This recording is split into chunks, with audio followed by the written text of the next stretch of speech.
क्रिस्का recording studio एकंगर सराय।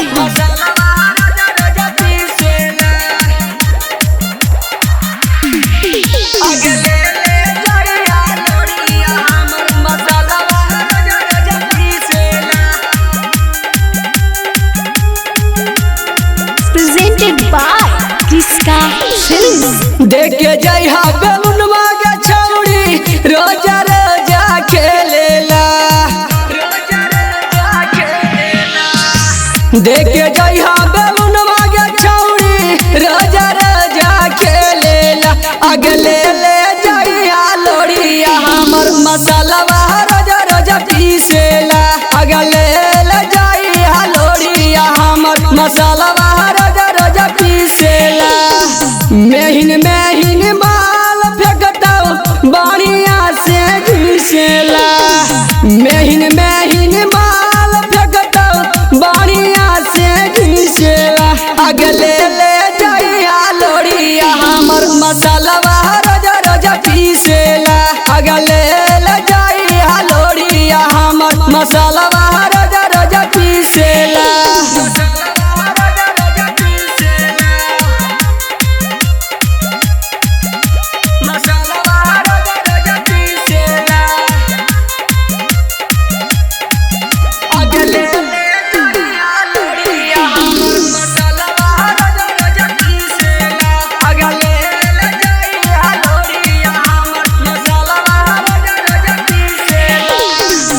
जब से देखलिया छौड़ी मन मोरा डोले। तोहरे याद में हम छोड़ी चला ले। जब से देखलिया छौड़ी मन मोरा डोले। तोहरे याद में हम छोड़ी चला ले। देखे जइहा बेलुनवा के छौड़ी रोजा रोजा खेलेला। देखे जइहा बेलुनवा के छौड़ी रोजा रोजा खेलेला। अगले ले जइहा लोड़िया हमर मसालावा रोजा रोजा पीसेला। अगले ले जइहा लोड़िया हमर मसालावा रोजा रोजा पीसेला।